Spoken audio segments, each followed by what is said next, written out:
বলছি আপনারা আসুন, এখান থেকে আমরা কোথায় নিয়ে যাবো? আরজি কর নিয়ে বিতর্ক চলছে, আন্দোলন চলছে, একই সঙ্গে রোগীদের ভোগান্তির ছবিও সামনে আসছে। এসএসকেএম থেকে শুরু করে মেডিকেল সব জায়গায় রোগীদের আরতি, চরমে ভোগান্তি, হাত জোর করে চিকিৎসার আবেদন রোগীদের।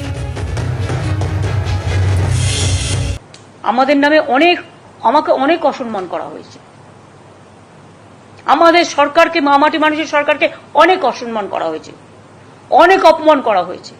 সোশ্যাল নেটওয়ার্কে অনেক ভুল বোঝাবুঝি হয়েছে, অনেক কুৎসা অপপ্রচার হয়েছে, যারা সাধারণ মানুষ জানতেন না যে এর মধ্যে একটা কালার আছে।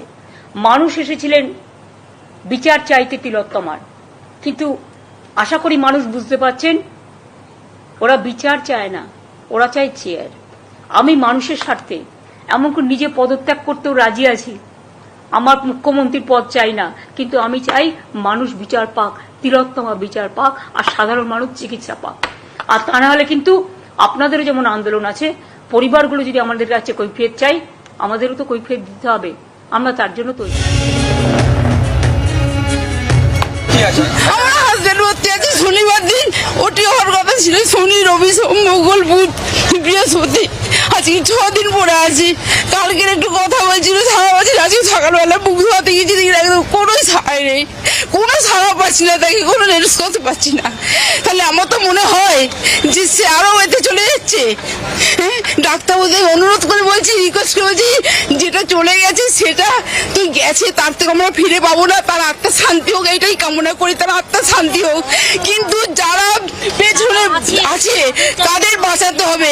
ডাক্তারবাবু আপনারা আসুন, অনুরোধ করে বলছি, আপনাদের পায়ে ধরে বলছি আপনারা আসুন, এখান থেকে আমরা কোথায় নিয়ে যাবো, এখান থেকে নিয়ে যাবো। আরজি করে ঘটনার পর কলকাতার একাধিক মেডিকেল কলেজে পরিষেবা প্রায় বন্ধ। বর্তমানে আমরা রয়েছি কলকাতা মেডিকেল কলেজ হাসপাতালে। সেই একদিকে আমার ডান হাতে রয়েছে এমার্জেন্সি গেট, সেই এমার্জেন্সি গেট যে গেটে সবসময় মানুষ ঠিক করে পেশেন্ট আসা যাওয়া করে, কিন্তু সেই গেট কিন্তু আজকে সম্পূর্ণ ফাঁকা। অনেক দূর থেকে যারা আসছেন তারা কিন্তু চিকিৎসা পাচ্ছেন না, এবং চিকিৎসা না পেয়ে তারা কি করবে তারা বুঝে উঠতে পারছেন না।